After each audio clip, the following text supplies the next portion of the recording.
Welcome to our panel, The Nature of Art and Its Relationship to the Written Word. I'm Barbara Slate, and I'm the moderator as well as a panelist. So our first artist is Sharon Webster, who creates engaging sculpture assemblages and paintings that reflect her love of form, texture, language, and the beauty of everyday things. Art critic Christopher Ferris of the Manchester Journal described Webster's visual work as exhilaratingly abstract and surreal, yet poignantly expressive. Images of the world as seen from within. She is a writer and mixed media visual artist. Her book of poems, Everyone Lives Here, is forthcoming from Vermont Press. Webster has taught word and image classes at Burlington College and teaches studio art at the Community College of Vermont. She uses her poetry and her visual art as searchlights to find new, deeper, and richer ways to see the world. And Sharon, yes. Raise your hand. That's Sharon. That's okay. Me. Okay. Chris Wright received his bachelor's and master's degree from the Savannah College of Art and Design in Georgia. He is currently at work in a multi-part patchwork story about the art's life of an invented city. His latest book, Black Lung, was released in 2012. Chris Wright's Black Lung is unquestionably one of the most impressive graphic novel debuts in recent years. Visually startling tale of violence, amorality, fortitude, and redemption, one part Melville and one part Peckinpah. Black Lung is a story that lives up to the term graphic novel, that could only exist in sequential pictures, densely textured, highly stylized, delicately and boldly rendered drawings that is taken together, wholly original. Genese Grill.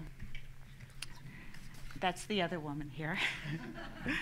I don't mean to, we know who Chris Wright is, okay. Is a writer, artist, German scholar, and cultural conspirator. She received a BFA in painting from the Cooper Union and an MA and PhD in Dramatic Literatures and Languages from the City University of New York's Graduate Center. Her first book, The World as Metaphor, and Robert Musil's The Man Without Qualities, explores the Austrian novelist's idea that we create the world over and over again through images.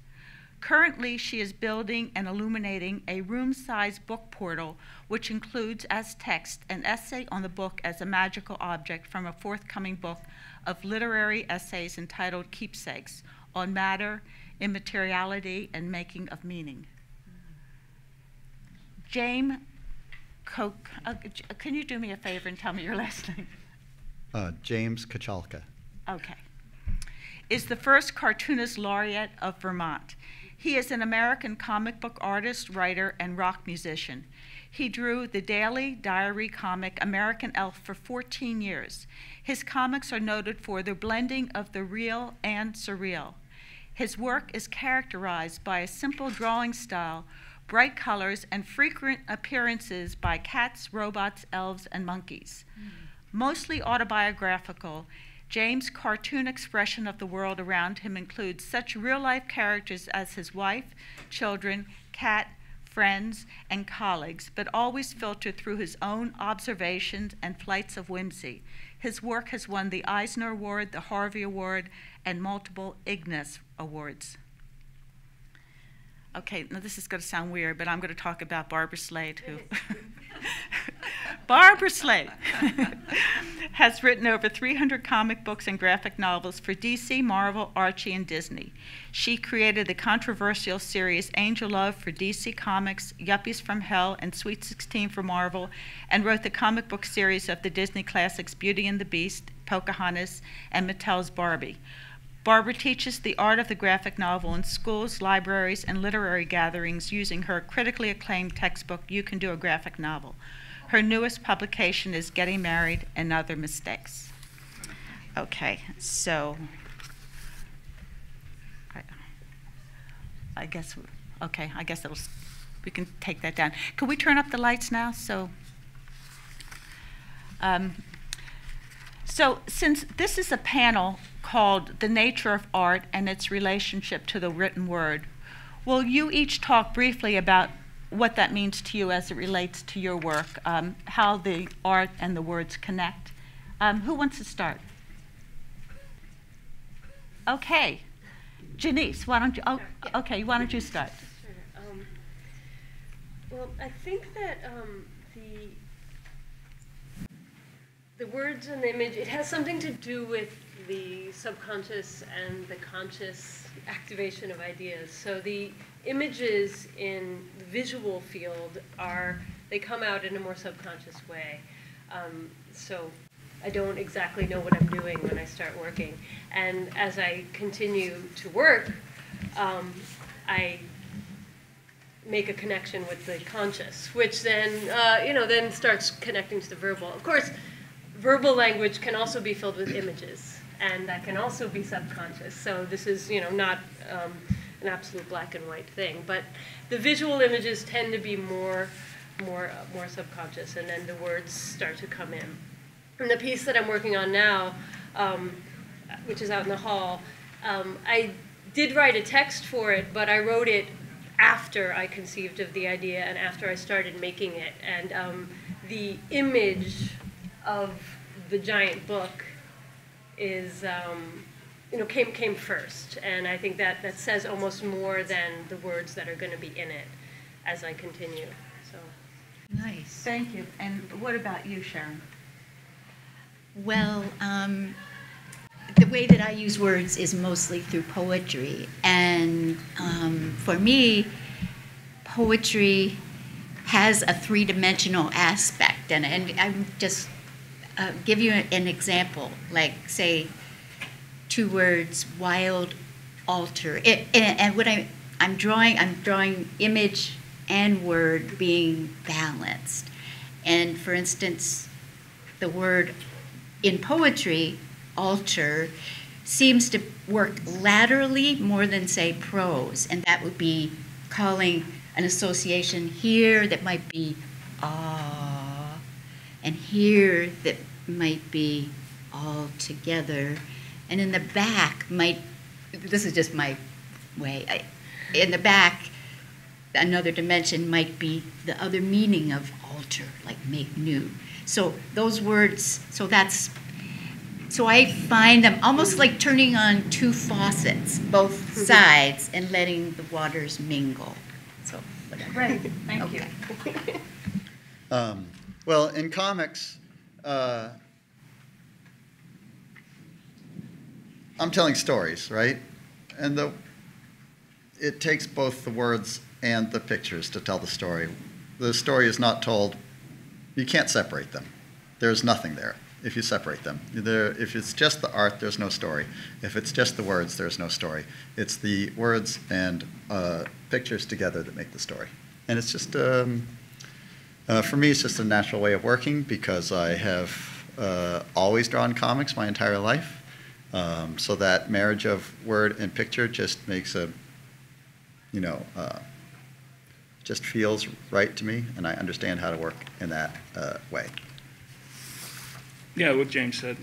but no, I mean it's true that it's the art of comics is really in the storytelling, and it's about the it's not that words and pictures combine to make comics. It's that they're like how if you have a room, the room is made of four walls and a roof, but the room itself is not the four walls and the roof. It's the space inside the four walls and the roof. And similarly, I think comics are made up of words and pictures, but it's what you do with them, with that combination, that really makes the art an individual thing and a personal thing. I like that. Maybe that's a little too zen. No, I tried to say it with the least amount of poetry possible. No. It's the same thing, though. Yeah, it's the same thing. Well, We all agree you can't separate them, though. that's right. For me, you can't separate them either. It's they come at the same time. I write and draw at the same time, if that's possible. So I want to talk about the idea of, as an artist and writer, the isolation and how that affects you. Do you like being alone? I mean, you know, we spend so much time by ourselves at the drawing board or in front of the easel. So how do you deal with the isolation, and do you enjoy it?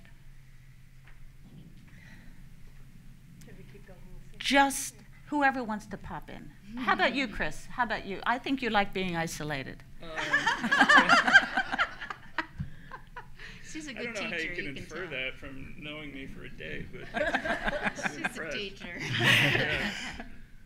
No, it's from your work. I actually looked at your work in great detail, and I thought it was extraordinary. And I said, this is somebody who really is alone a lot. Wow. Yeah, well, I mean, it's true. But the thing is, if I weren't alone a lot, I'd probably never get any work done. I would, you know, be out drinking with my friends every night. And, you know, that's the upside. I do work all the time. And how do I deal with it? Probably not that well. It is a kind, making the work is a kind of,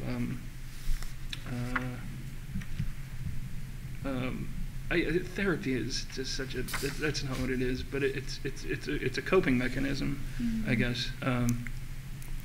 Because at least, you know, I'm putting this out into the world, for better or worse, you know, it's what defines me. It's complicated, you know, put me on the couch, and I could give some more convincing answers, probably. Well, that makes sense to If me, any too.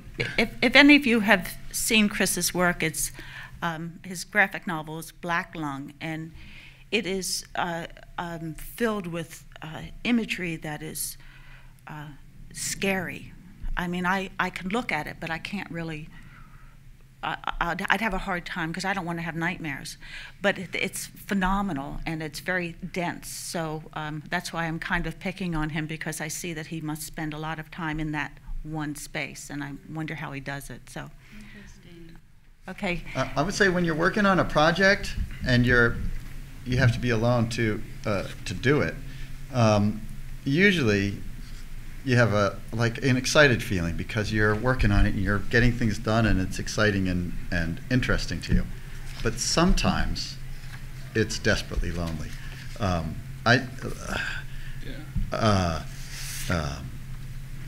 You know, my kids are at school and my wife is at work. I'll call my wife like 5 times a day on the phone. She won't answer. But sometimes I'll go over and eat lunch with the kids at school, because even though I should continue just getting work done, I don't know if I like to be all alone like that all the time. How about you? Yeah, it's an interesting question. I kind of feel when you're really in the thick of an exciting project, it doesn't feel alone. Right. Okay, so that's the Yeah. zone we all. But if you reach a part where it's for. you reach a part where it's a little difficult, then suddenly you start feeling a lot more lonely.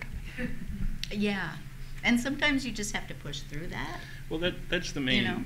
That's not to interrupt. I'm sorry, but No, that's fine. that's where the main work comes in, because it's always exciting when you have a new idea and all the neurons are shooting, and Exactly. you know, it feels great. It's like, this is going to be great. This is going to be my masterpiece. And then, But it takes a lot longer than that exciting moment to actually finish right. the work. Yeah, There that's you what go. I'm Right. saying, is that you even the next day hit that wall, especially when you're doing comics. Like, oh, this is going to be 300 pages. This, you know, it's a lot of- Perseverance is a big one, Yeah, right? yeah. And I think getting back to what Chris was saying initially about, you know, you're doing it, but then this is what you do, and you're hoping that you can share this. That, you know, there's so much excitement about being in there and for long, long, long hours working and working and working, communing with whatever, you know, muses or gods or goddesses or devils you're communing with. But you're hoping, and that's pleasurable in itself, but you're hoping somehow that you're going to make contact with somebody out there. And that's sort of, I feel like there's two reasons for doing the work. One, because you have to, and because this is what you do, and the other is because you're hoping that you're going to make contact with somebody out there who's going to respond. That's And such a good so point. like the isolation and the you're just hoping. I think that's a brilliant, genius point because, Thanks. yeah, I It's knew true, I but could it- expect that out of you. But it Yeah, is we a try. strange way to try and make contact with people, to spend Yeah. thousands of hours by yourself. Yeah, look at gazing at your own But navel. paradox, don't we love paradox? I mean, the world is based on paradox, right? You know, you have to put up with whatever editors and, you know, all this red tape, but then, you know, you have a free product, a free express, but you know, it's always paradox. I kind of like that. A little dog named Sparky who sits on my lap all day long, and that nourishes me. I love Sparky to be there because I Right. kind of feel like I'm not. Do you have a dog? Do I? No. No. Oh, James. No, I have 2 You cats. have kids. Yes, Cats Children. aren't as friendly as dogs, but that's very helpful. My children like to jump up on me. So, I don't know if anyone heard my talk before, but I have a very, very powerful, nasty, critical voice that keeps telling me my work's horrible and you can't do it. So I'm wondering, if you guys have a critical If we voice. could come over and destroy that voice for you, sure. And if you do have a critical voice, how do you deal with it? What I do is I let it just go. I just say, okay, just go. And it says everything it wants to say, and then in the end, it kind of gets exhausted, so then I can get to work. I avoid it by never reading my own work. Yeah. I'm working. So, like, yeah, if I go back and read it, then I'm going to see, like, I'm going to be pretty upset. As long as I keep going, I can imagine that work in the past is perfect. I know people who never read their own reviews or Yeah. that sort of thing just for that reason. But you're getting. And then, like, when I have to, I have to proofread it, though. To be able to proofread without actually reading is God, that got that's me a in trouble. pretty good skill. Yeah. Well, people are encouraging you to keep doing it, so you know Yeah. it can't be that bad. Well, I'm sure it's really good. Yeah, the critical voice. Because I haven't read it. You're the poet laureate. You have to be good. Yeah. The critical voice is really important because it keeps you honest. I mean, but Hemingway, I think, called it the built-in shit detector. You have to know when you're off the rails. But Well, yeah, obviously that's true. Like you can't. Could you speak up just a little Oh, bit? sorry. You're not gonna. You can't improve if you don't look at your work in a critical way. Yeah, right. On some level, but yeah, I mean, it can run away with itself, and it can just turn into a baseball bat you bash yourself with. I think, and then it's not useful. Then it's actually keeping you from working. I think. So it's a tightrope. Well, that's kind of like what writer's block is, right? When you're so sure Yeah. that you're not, Yeah. it's probably not going to be good that you don't even start. Right. Yeah. It's not like writer's block is not really the idea. It's not really you don't have ideas. It's Yeah. that every idea you come up with, you're pretty sure that's not good enough. That's a good distinction. Yeah. So, I mean, I like to call it, and, when I was a teacher, I would say this to my students all the time, just, you have to get out of your own way. That's and, right. Just, be, this sounds very new agey or something, but it's really true. Be a vessel, be a pipe, a vessel for the work and the ideas. And to do that, you have to stop criticizing. You have to just let it come through without stopping it all the time. So, yeah, I've got a nasty critical voice. Genese, when I was looking at your work, Sharon. Genese, Oh, yeah, okay. I'm sorry. It's okay. My eyes are. When I was looking at your work, it has a very dreamlike quality to it. Do you get inspired through dreams? Definitely. Yeah.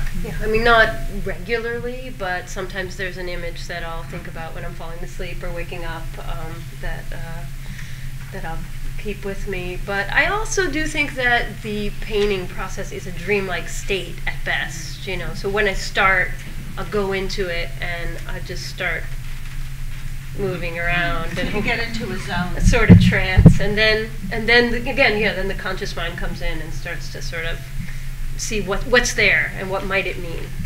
Yeah, it's definitely translate. But a lot of the time working, you're really not thinking. Mm-hmm. You're a vessel. And the interpretation of the image as it's developing is a lot like the interpretation of a dream. You say, that image is there, I don't know what it could mean, why is it there? And then you keep thinking about it and thinking about it, and then it starts to make a connection to something, and then from there it can be articulated further. Nice. Nice. Yes. James, you got into a lot of trouble by saying craft is the enemy. I was going to bring that up, actually. Can you talk about that? I mean, when I worked for Marvel Comics and DC Comics, it was all these beautiful, incredible pages that, I mean, craft was it. And you look at these pages, and your work is different than that. So I thought that was very brave of you to say that. I found a new way to express it just a couple days ago. Someone asked me the same question. And basically, the best guitar player is not the best songwriter. That seems like the easiest way to explain it. So, like, if you've got too much chops, you can't, that seems to like stop you from actually creating.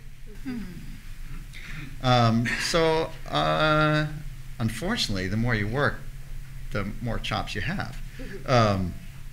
So I sometimes just, do things to throw myself off balance. Technique gets in the way. Technique can get in the way. It's all surface or something Right. like that. I've noticed a lot of those mainstream comic book artists who are incredible draftsmen, just aren't necessarily that interested in the story. They just love drawing, and they don't care what they're drawing.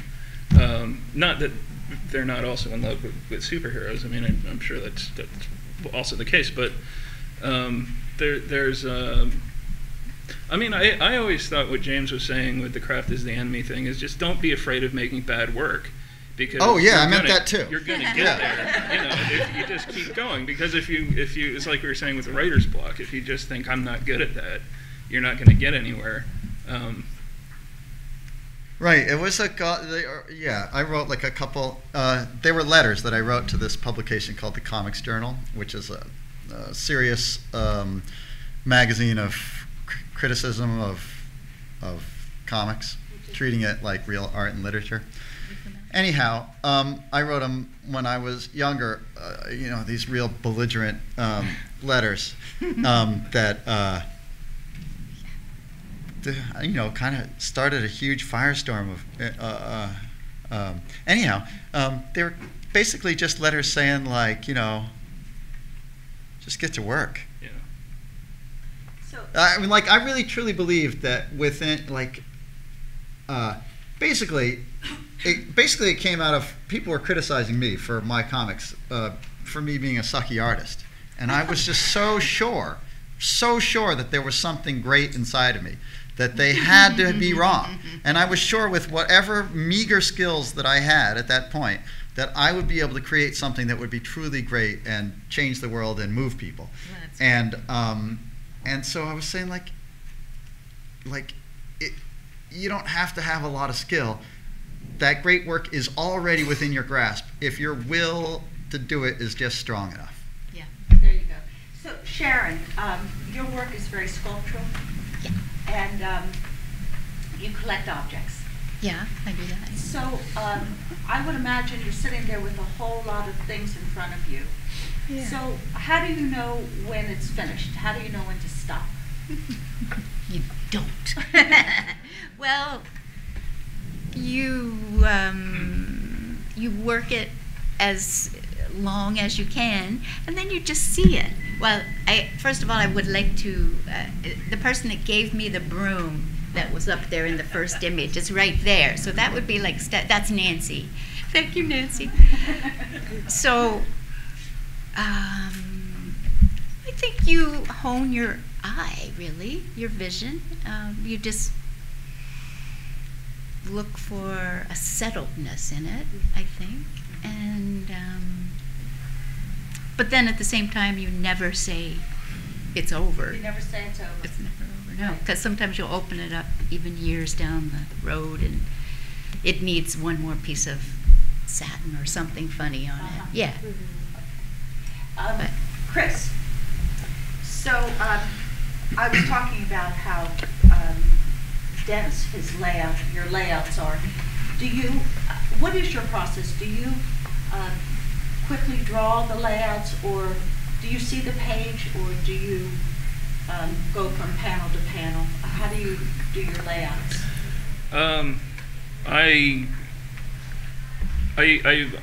The actual layouts, for Black Lung at least, I didn't really do any thumbnails. I kind of worked the dialogue out. Thumbnails are little drawings of what the pages are going to look like. They're rough ideas. And then I basically just drew it on the page. I sort of made it up as I went along because I had the dialogue broken down, so I knew which lines of dialogue I wanted to put in which panels. And I don't know, it's organic, or at least for that book it was. Not very scientific, it was all very much on the page, and if something just didn't work or I messed up a drawing, I'd just, scrap it and start over. That's not a very interesting answer. I just drew it. I was very interested because the layouts are so dense, and yet they don't look that way. It really is a beautiful, beautiful page. I mean, so you could just hold that page up, and I would love to put that page on my wall. It's so beautiful. Oh, thank you. But at the same time, there's so much involved in it. I think I'm a big fan of the comic strips from the early part of the 20th century, from the aughts and teens and 20s and 30s, back when they had these gigantic Sunday pages, and each cartoonist would handle this huge space in a completely different, unique way. So I was very aware of the space because I'm working on fairly large pages compared to your average comic book in Black Lung. And How large? How big are the pages? it was, I don't know the actual dimensions. Are they bigger or smaller than the actual book? It's about Or the the same. same? They're The a same. little smaller than the actual book, which is I don't know the measurements of it. I'm really bad with numbers, but I was just really aware of the space, so I wanted to take advantage of it, even if it meant fitting 20 panels on it, tiny little panels on it. I'm going to open this up to the audience, but I just have one more question for all of us. And what is it? Oh. I'm talking about, since we all work so isolated, that for me, there's a personal motto that I have that I tell myself every day, maybe twice, 3 times, maybe 100 times. But it took me a long time, and I put this motto up on my front of my computer, and my motto is "I know best," because I spent years calling everybody. What do you think of this? Do you like this? Calling my mother, my sister, asking everybody questions, and then I realized, truly, at the end of this long hours of getting people's evaluations of my work, that my first thought usually was the right one. So my personal motto is "I know best," and I was wondering if you guys had a personal motto. When you first said it, I thought, no, but then I have lots of different ones all the time, but then I alighted in my mind on this line from the Tao that is so useful: do your work and step back. And that goes back to the, sort of demon or critic thing. Just do your work and don't, just do your work. That's it. And get out of the way. And get out of the way. Yeah. Yeah. And then I think of Rilke's letter to a young artist, and he goes, you ask me, is this a good poem? You send it out here, and you ask them, is this a good poem? If you're going to keep that up, you might as well forget the work. Like you might as well right? find another job, basically, because no one knows besides you. So what would your personal motto be? Boil that down. I have so many. I can't think of one in particular. But getting out of the way is Getting not out a of the bad way. one. Yeah. How about you? Oh, I don't have a motto. I guess we better get one. I don't have a motto. I try to. There's that story about Robert Frost where some. Oh, I have a motto. Go ahead. You want to go ahead? I don't really have a motto, but I have a philosophy. Same thing. Yeah. My philosophy is not to separate art from your real life. The art and life are one thing. Nice. Oh, that's Very nice. Okay, now you can go, Chris. Yeah, well, this kid came up to Robert Frost. He was a student at Dartmouth, I guess, and Robert Frost asked him what he did, and he said that he was a poet. And Frost said that's not a term that one should self-apply, which is probably just Robert Frost being grumpy that day, but also, it's just sort of stay humble and be aware of the greatness around you, and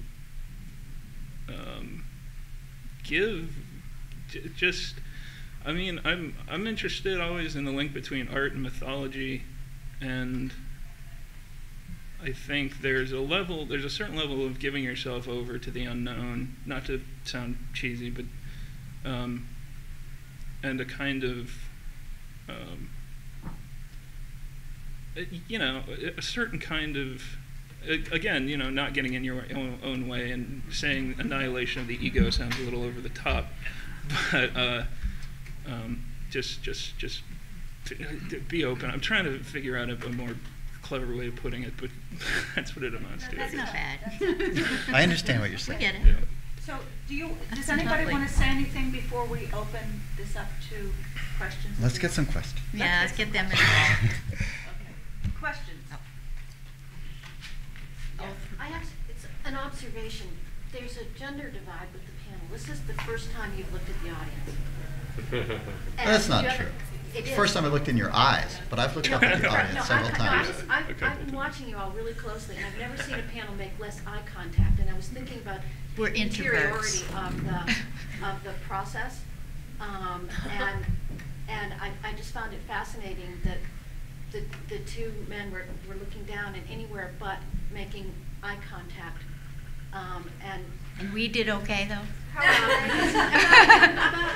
About normal. We are introverts. I mean, we try, But but I just, and I was thinking about We the like people. loneliness, and it just, but the comments you were making were very intimate, but so. Oh, it's easier let's to make connect. an intimate comment When if you're you're looking down. Exactly. if you can pretend there's nobody out there. you must know shy people, right? There are a lot of shy people. Yeah, But it doesn't mean we don't like them. Now, I also I play in a rock band too, and I sing in the rock band and write the songs. Now, there'll be obviously a lot of people in front of you then, but there's like really bright lights shining in your eyes, so you really can't see the crowd at all. It's almost as if they're not there.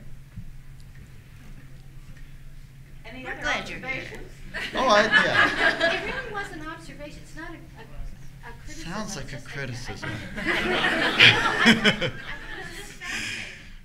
I mean, I can't Well, see, speak for here's the Jan- thing, we were sort of sizing up the situation because this is a, 5-way kind of discussion, and we just didn't know if we could involve every single person in the, but now we can, yeah. There's a lot of thinking to do too. Yeah. You have to think about what you say. You also have to think about what they said, and wow, there's a lot And of I'm thinking you just, got to do. I'm meeting these other people this day. Yes. But we know you're here. I wondered about if you could comment at all about how you feel narrative moves differently with words or with images in your work. What do you mean by narrative? Well, how the story lays out, and what you think you can do Okay. with one or the other. Well, in comics, they're really married together. The story doesn't move forward without both. But I read a lot of prose, and I can see that the narrative goes forward quite differently in a prose novel. I think it's a lot more internal. You get a lot more minutia of people's thoughts in a prose novel, for sure. But you should also, in a comic, you should also be able to look at the panels in a comic and be able to pretty much get the entire story without reading a single word. To me, that's a successful story, that when my comic just tells it without reading anything. And that's why comics are so good.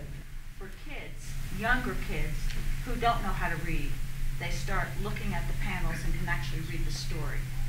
So it's a wonderful way to, my kid learned how to read by reading comics.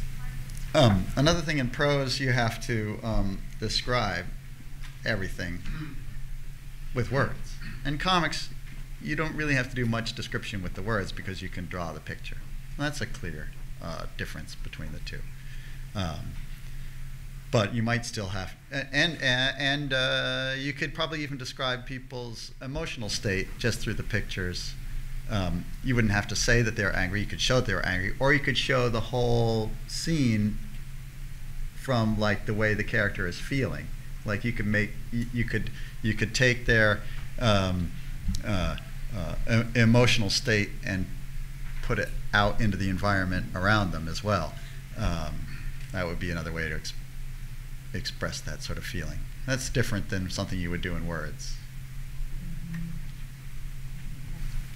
I'm just wondering, you all just have such a wide array of styles and storytelling and visual things. I'm just wondering how kind of the digital age has affected the way you work, if it has at all, and whether that's something that you consider just thinking about sharing with a larger audience, particularly a younger audience. Well, for me, it's just changed my life because I used to color. And it took me all day long, and then at the end of the day, if I messed up, I'd have to start all over again. Now, if I don't like the color, I press a button, goodbye. And so coloring has been huge in changing my life. So I use the computer a lot. I also draw on the computer, with the pad, whatever that's called. And so it's totally changed my life. And I love it, actually. And images are just so ready, which helps any artist. I mean, from art history, just the range of images to stimulate or to use, to use as an impedance. Well, I was drawing my diary strip as a daily diary comic strip and posting that online each day at American Elf. So the events would happen to me. I would draw about them, and then I would post them in the same day, and thousands of people all over the world would be reading it and commenting on it. So that's a much different way of working than just sitting in your studio and working for years until the work is finished and then giving it to the audience when it is done. That speaks to the isolation thing. They're like reading it. They were reading it in real time as I created it, basically. So isolation can be a lot less because of the digital age, I think. Right. I mean, I'm emphatically sort of resisting the digital age. Obviously, I'm handwriting an essay on a giant book, but my work's pretty much always been that way because the palpable feeling, the inscribing, the magical, what I think is a magical experience of working with the material is really important to the work that I do. I mean, I'm not saying I don't, use the internet and looking at images is really exciting, but for what I'm doing, it has to be real material. And the book and the book essay that I'm writing is about books as objects as opposed to digital books, and it's a polemic against digital books. So full disclosure. I'm sort of the same way. I mean, I love the sound of pen nib scraping on paper. I mean, there's a real physiological experience almost for me, particularly when inking. And I mean, I want the thing in my hands because the idea that I just have a bunch of files in a cloud somewhere terrifies me. It's like, oh, that's gone. It could be So that we are preserving some of this hand, the importance of touching. Sorry. It's funny that I said the opposite in my talk earlier, which was that I draw the things on paper, and then I scan them in to the computer, and then I put them up on Dropbox, and then I feel safe that if the house burns down, the work is still. It's a boon also. I think I have more of a personal response to actually having the thing, you know. But yeah, I mean, I'm not a Luddite or anything. I use Photoshop. Keeping the sensuality in art, I think, is really important, and sometimes the internet slicks that right down. Sure. Yeah. This session was billed as a graphic novel, and I have yet to hear anybody use the phrase. But I want to ask, what's the difference really between comics? No, this isn't the graphic novel one. You went to the wrong Nature one. of art and its relationship to the written word. And when you said that, I went, Wrong place too. It's called. Oh, It is called Is it that, called the the novel graphic. It is called the novel graphic? We like them. Well, see, the words are in the wrong order. I know, that's what threw us all. The difference between a comic book and a Well, No, I thought we were going to talk about the graphic novel first until I met these ladies, and then I realized we weren't. But I want to Yeah, ask that same. question. There's no difference between a comic book and a graphic novel, except that the graphic novel is longer and it's perfect bound, and it's. I've seen them. I know what they look And like. it's Right. But the coin was termed by Will Eisner, and he created the term because he, comics were for kids, but he wanted to create comics that were serious, like a novel. So he's like, if we give the work a serious name, people will take it seriously. Which That's it why turned he out, I coined think, it. He fools addressed the people for a little narrative, while. or I think Right. Barbara mentioned that one of the features is you can read it without the words necessarily. Read in the a larger term, just perceive. I think, Shakespeare, right? but he didn't have. Yeah. I was gonna say he didn't write one, did he? Shakespeare did comic books. Does anyone have an ideal audience? An ideal audience? Yeah. Yes, a huge audience. Very loving. We've been asking you questions. The audience ought to do something back. And what? I think you've been pretty good.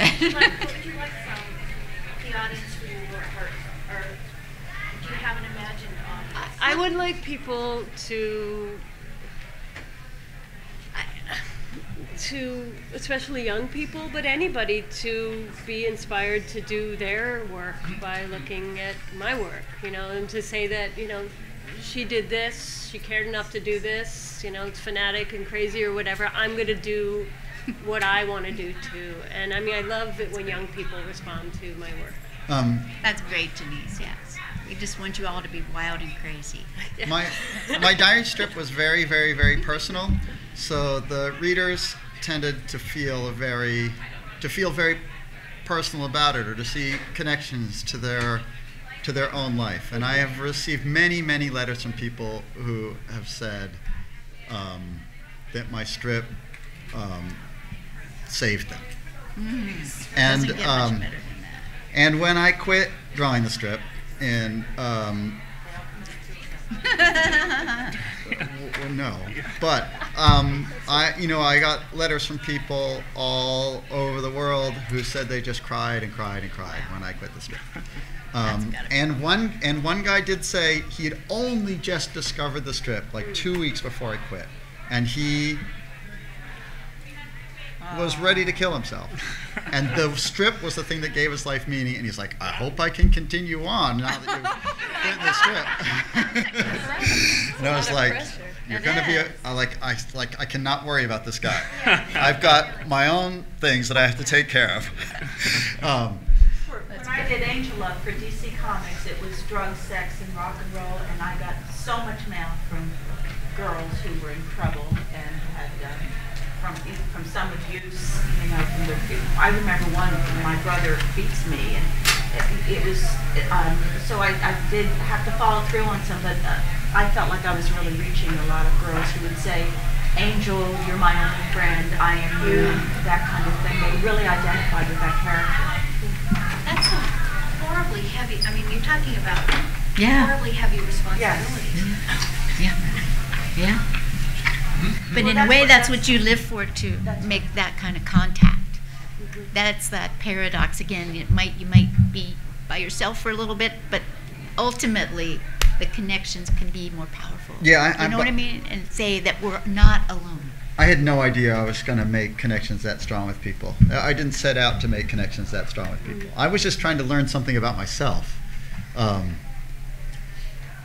I didn't know what the effect it was going to have on the rest of the world. But now that those young women know they're not the only one experiencing that. I don't have an audience like that, but it does beg the question, what then is the artist's responsibility to the audience? Just because this thing you made clicked with somebody.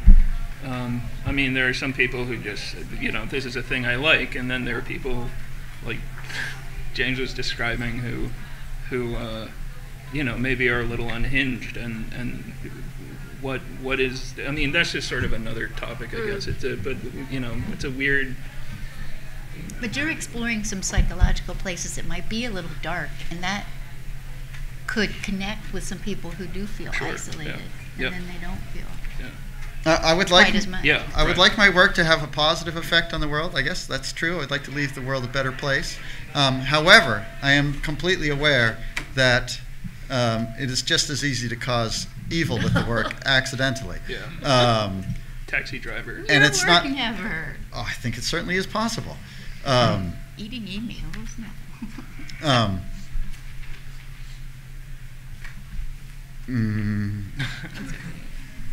So I feel like I'm going to have to say that I am not responsible for any evil that my work causes, but I'm also not responsible for the good that it causes.